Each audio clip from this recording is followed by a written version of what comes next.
اب چونکہ جامد کی قسم ہے یہ دوسری قسم، پہلی قسم معرفہ کی، تو معرفہ کی قسموں پر ہم لوگوں نے پڑھا، جانا، تبصرے ہوئے، مثالیں دی گئیں۔ اب آگے نکرہ کی بات کرتے ہیں۔ تو نکرہ وہ اسم ہے جو ایک ہی قسم کی تمام چیزوں کو بتائے، جیسے کتاب، شہر، اسب، دریا وغیرہ۔ اب نکرہ کی بھی کئی قسمیں ہیں، اقسام نکرہ۔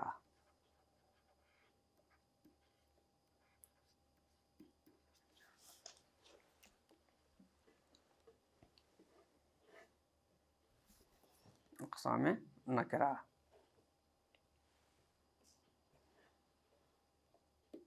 نمبر 1 اسم فاعل، نمبر 2 اسم مفعول،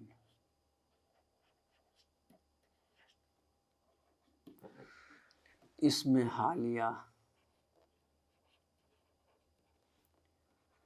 نمبر 4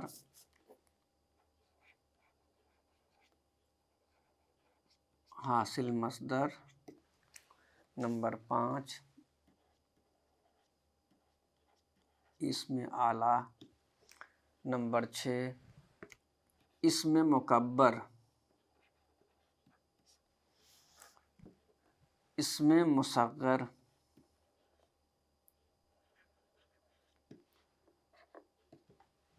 اسم صوت،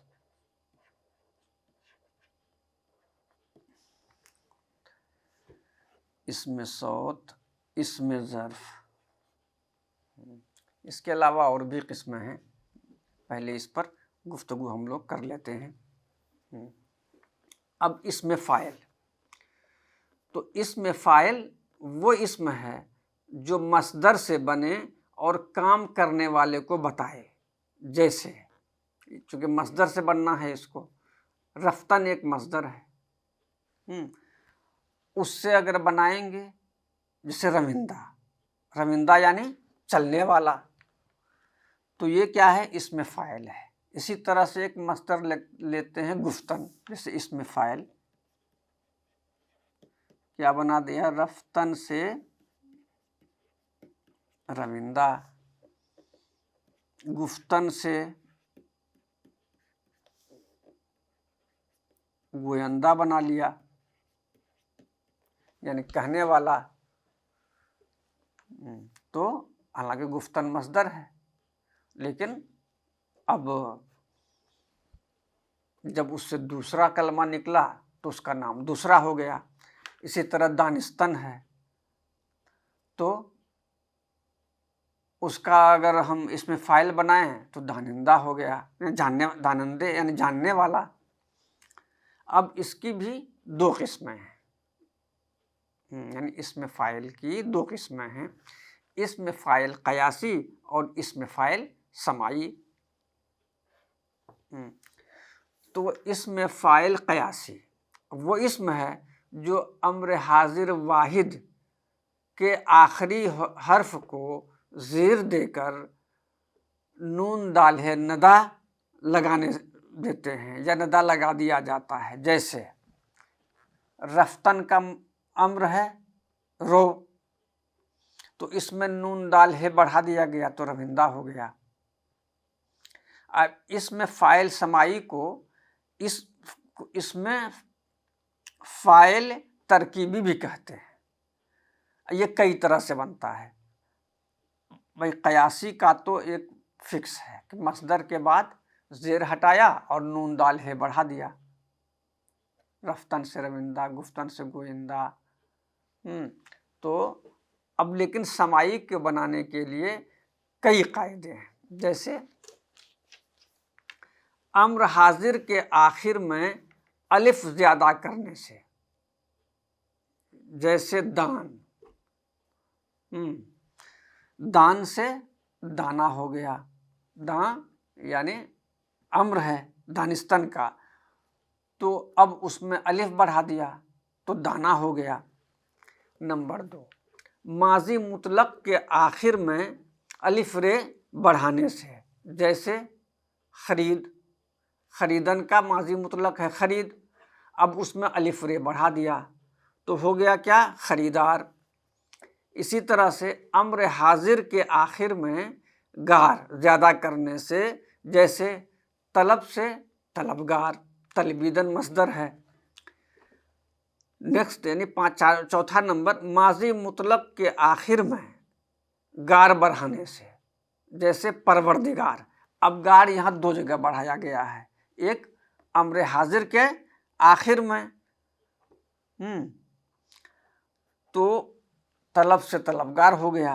اب یہاں کس میں بڑھا رہے ہیں؟ ماضی مطلق کے آخر میں گار بڑھا رہے ہیں، تو اس سے جیسے پرورد ماضی مطلق ہے تو پروردگار ہو گیا۔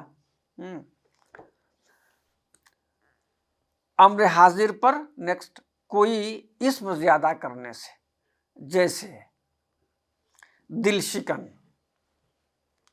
غریب نواز، سخن گو، تو اس میں کیا ہے؟ شکن، نواز، گو امر ہے اور دل، غریب اور سخن اسم ہے، تو بڑھایا کس میں گیا؟ اسم میں بڑھایا گیا۔ اب اسے دل اسم ہے، اس میں شکن لگا دیا تو دل شکن ہو گیا۔ اسی طرح سے غریب میں نواز لگا دیا گیا ہے، سخن میں گو لگا دیا گیا ہے، تو گویا یہ نکرہ کی قسمیں ہیں۔ اب آتے ہیں اسم مفعول پر۔ اسم مفعول وہ اسم مشتق ہے جو مصدر سے بنے اور جس پر کوئی کام یا فاعل کا فعل واقع ہو، جیسے آزردہ، کشتہ، بھائی آج کے لہجے میں آزردے اور کشتے، تو گویا کس سے بنتا ہے؟ مشتق سے، اور مشتق کس سے بنتا ہے؟ مصدر سے۔ اب اس کی بھی 2 قسمیں ہیں، یعنی مفعول، اسم مفعول آزردہ اور کشتہ ہو گیا، تو اب اس کی بھی 2 قسمیں ہیں، قیاسی اور سماعی۔ تو قیاسی کے بنانے کا قاعدہ مقرر ہے، ماضی مطلق کے آخری حرف کو مفتوح کر کے، یعنی زبر دے کر، ہے زیادہ کرنے سے اس میں مفعول بن جاتا ہے۔ جیسے ماضی مطلق کیا ہے؟ کسی بھی مصدر کو لیتے، جیسے گفتن مصدر کو لیتے ہیں یا شنیدن مصدر کو لیتے ہیں، تو گفت کیا ہو گیا؟ ماضی مطلق۔ اب اس میں ہے بڑھایا، گفتہ ہو گیا۔ اسی طرح سے شنیدن کے معنی سننا کے ہیں، شنید ماضی مطلق ہے بڑھا دیا تو شنیدہ ہو گیا، تو یہ بھی کیا ہے؟ مفعول قیاسی۔ اب آتے ہیں مفعول سماعی پر، اس کے بنانے کے بھی کئی قاعدے ہیں۔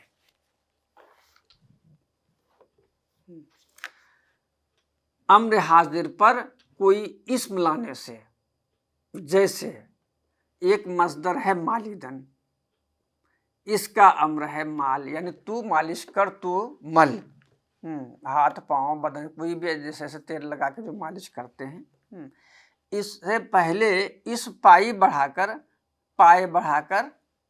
پائے مال بن گیا۔ پائے کیا ہے؟ اسم ہے، اور مال امر حاضر ہے، تو اس طرح سے امر حاضر میں کیا لگایا گیا؟ پائے، تو پائے مال ہو گیا۔ اب اسی طرح سے دوسرا طریقہ دیکھتے ہیں، امر حاضر کے آخر میں الف بڑھانے سے، جیسے پذیر سے پذیرا۔ نیکسٹ پوائنٹ، ماضی مطلق کے پہلے کوئی اسم نکرہ بڑھا کر، جیسے نیم پخت، تو یہ گویا اسم مفعول کی تعریف ہوئی، ڈیفینیشن دیا گیا اور مثالیں دی گئی، اس کے قسمیں بتائی گئیں اور بنانے کے طریقے بھی بتائے گئے۔ اب آتے ہیں اسم حالیہ پر۔ اسم حالیہ وہ اسم ہے جو فاعل یا مفعول کی حالت بیان کرے، یا اس سے کام کا مسلسل ہونا معلوم ہو، لگتا ہے کہ ہاں بھائی کام میں گویا کہ تسلسل ہے اور یہ کام آگے بڑھ رہا ہے. ہاں تو اب جیسے خیز ہے اسی سے خیزاں، افتاں و خیزاں یعنی گرتا پڑتا ہوا. اسی طرح خرام،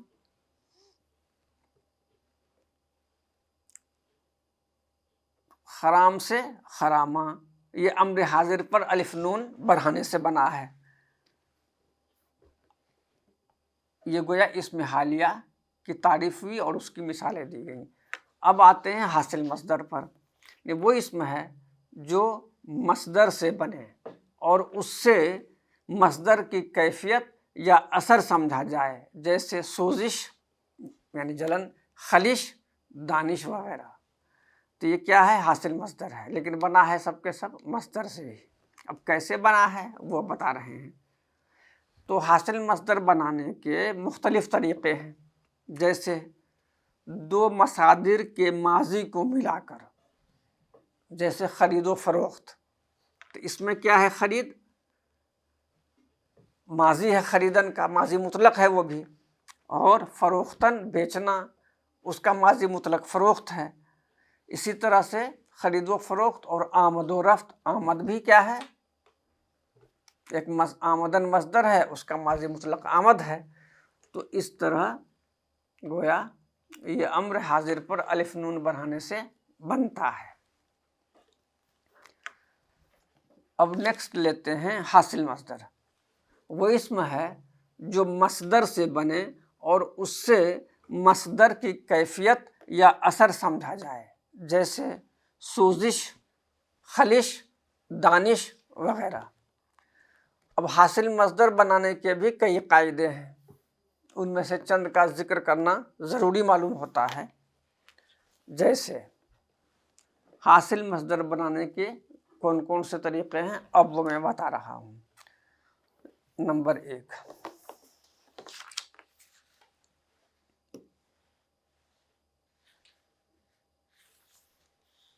حاصل مصدر بنانے کے قاعدے. وہ اسم ہے جو مصدر سے بنے اور اس سے مصدر کی کیفیت یا اثر سمجھا جائے، جیسے سوزش، خلش، دانش.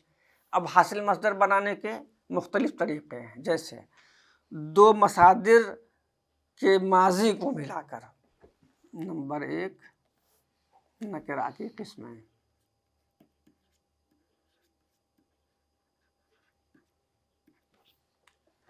نمبر 1 بنانے کے دو مصادر کے ماضی کو ملا کر.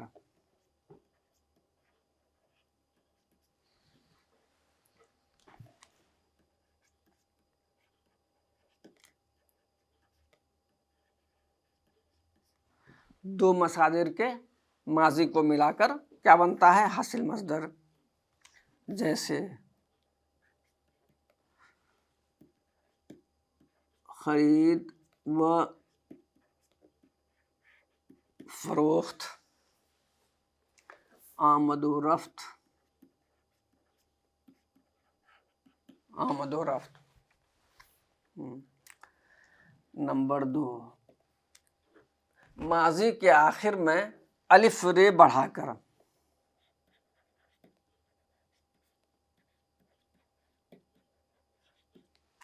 ماضی کے آخر میں الف رے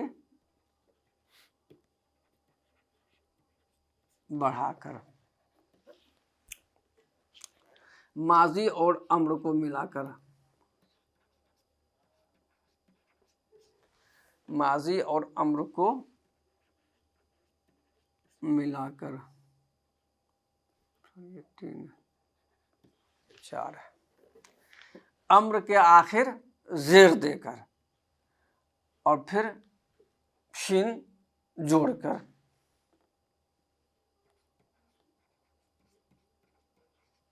امر کے آخر زیر دے کر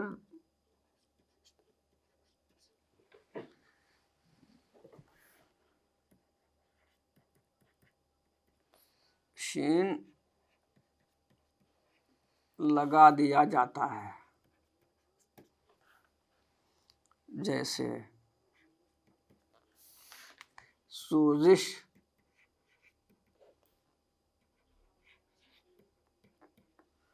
تپش، کوشش،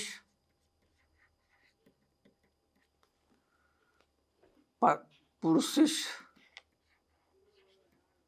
اب نیکسٹ مثال دیکھتے ہیں، فعل امر حاضر کے آخر میں الف کاف بڑھا کر۔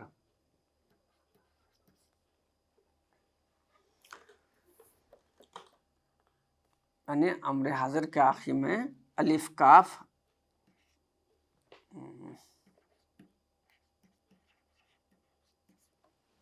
الف کاف بڑھا کر، جیسے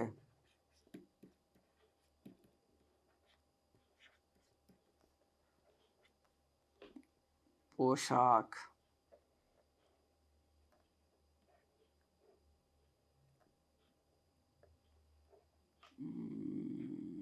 جیسے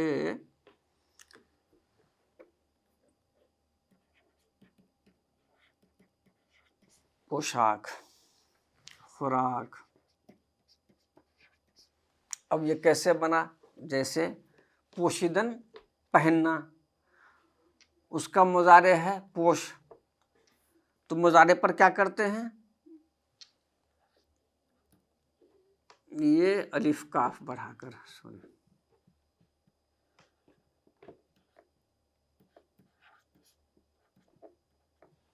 الف کاف بڑھا کر، جیسے پوشاک اور خوراک ہو گیا۔ نیکسٹ دیکھتے ہیں، امر حاضر پر کوئی اسم بڑھا کر، جیسے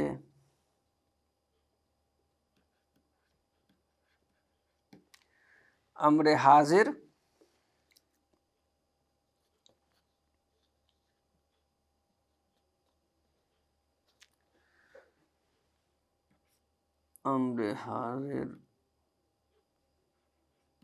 پر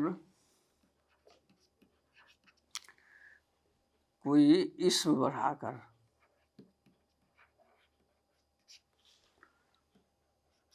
جیسے خوریز، قدم بوس۔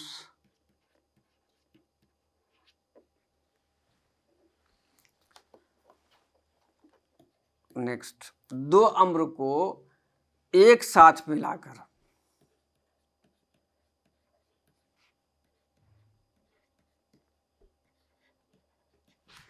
ایک ساتھ ملا کر،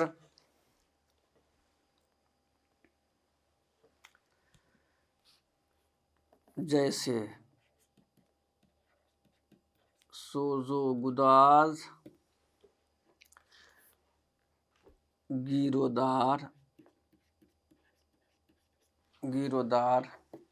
وغیرہ۔ ایک امر اور ایک نہیں ملا کر،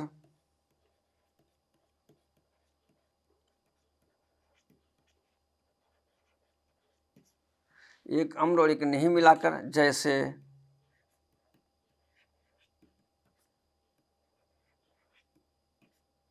کشمکش،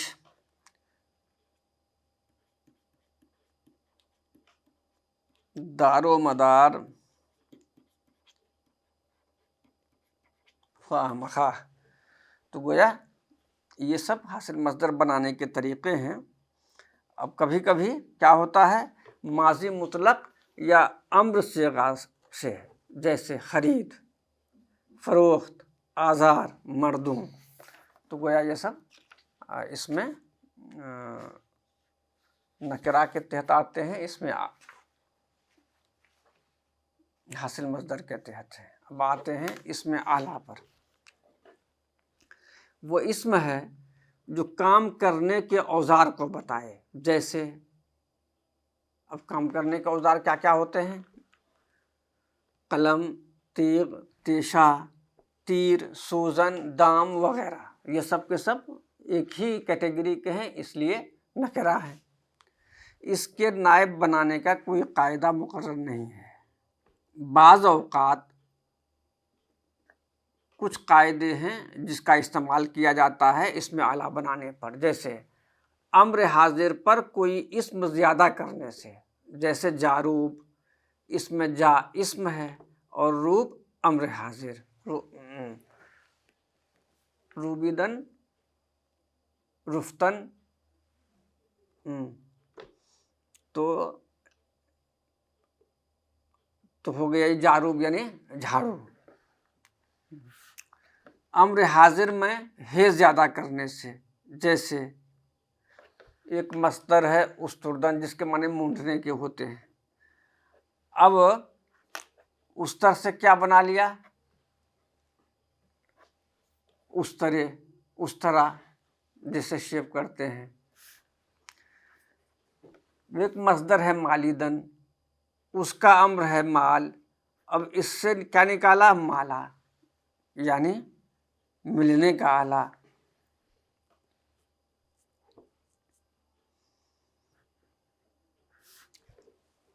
اب اس میں آلہ کے بعد جو نیکسٹ ہے وہ ہے اسم مصغر، وہ اسم ہے جس سے کسی اسم کی چھوٹائی ظاہر ہو، جیسے باغ، وہ تو بڑا ہو گیا، اب اگر چھوٹا ہے تو باغیچہ۔ اسی طرح سے در کے معنی دروازہ، اگر چھوٹا دروازہ ہے تو دریچہ، تو اس لیے کھڑکی کو دریچہ کہا جاتا ہے۔ اسی طرح سے پانی بھرنے کے لیے مشق ہوتا ہے، بجلی وغیرہ بھرتے ہیں، پہلے تو چلتا تھا بہت، اب تو اس کی ضرورت اکا دکا ہی رہ گئی ہے لوگوں کو، جیسے مشکیزہ۔ اب یہ اسم مصغر کی بات ہو گئی، یعنی جس میں کسی چیز کی چھوٹائی ظاہر ہو، یعنی وہ چھوٹا ہے۔ اسم صوت وہ اسم ہے جس سے جاندار یا بے جان اشیاء یا اشخاص کی آوازوں کو بیان کرتے ہیں۔ اسم صوت، صوت کے معنی ہی آواز کے ہیں، تو جیسے کوئل کی بولی کے لیے کوکو، بلی کی بولی کے لیے میاؤں میاؤں، اب پانی گرتا ہے سراہی سے قل قل قل قل کر کے، یا غز غز، تو یہ سب صوت ہیں۔ تو اب اس طرح کا معاملہ اگر سامنے آتا ہے تو اسے کیا کہا جائے گا؟ اسم صوت۔ اب اسم ظرف وہ اسم ہے جو زمان اور مکان کو بتائے، یعنی اس کی بھی دو قسمیں ہیں، ظرف زمان اور ظرف مکان۔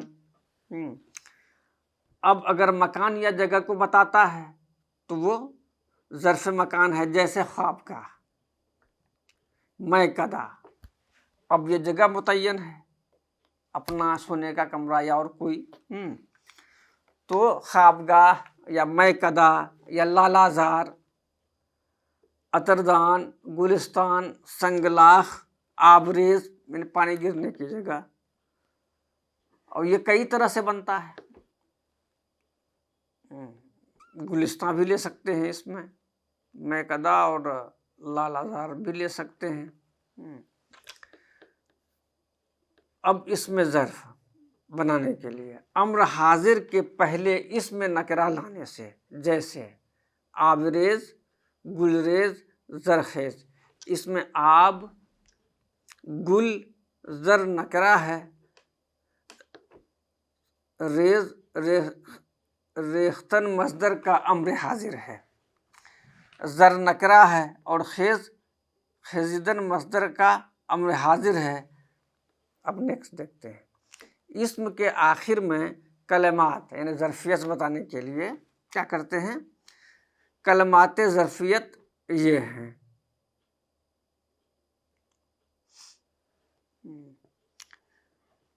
اب اسم کے آخر میں کلمات ظرفیت بڑھانے سے بھی کیا بنتا ہے؟ اسم ظرف بنتا ہے۔ اب کلمات ظرفیت کیا کیا ہیں؟ وہ اس طرح سے ہیں، گاہ، کدا، زار، ستان، دان، لالا رخ۔ اب جیسے خوابگاہ کی مثال دی گئی تو اس کو بھی کس کیٹیگری میں رکھ سکتے ہیں؟ اسم ظرف مکان۔ اسی طرح سے کدا ہے، کدا کے معنی ہوتے ہیں جگہ کے، وہ بھی تو میں کدا کس کی مثال ہے؟ اسم ظرف کی۔ اسی طرح سے ستان، دان اور لاخ ہے۔ گلستان، دان میں اگر ہم اسم لگاتے ہیں یعنی اس لفظ سے پہلے تو وہ جمع بن جاتا ہے ستان۔ اسی طرح دان اور لالا رخ ہے، لالا لاخ، لاخ کے معنی یعنی سخت، سنگ لاخ، سخت پتھر یا وادی۔ تو یہ گویا ہم لوگوں نے معرفہ اور نکرہ کو آج مکمل کیا۔ اب آگے کچھ اور موضوعات پر بات چیت ہوگی، تب تک کے لیے خدا حافظ۔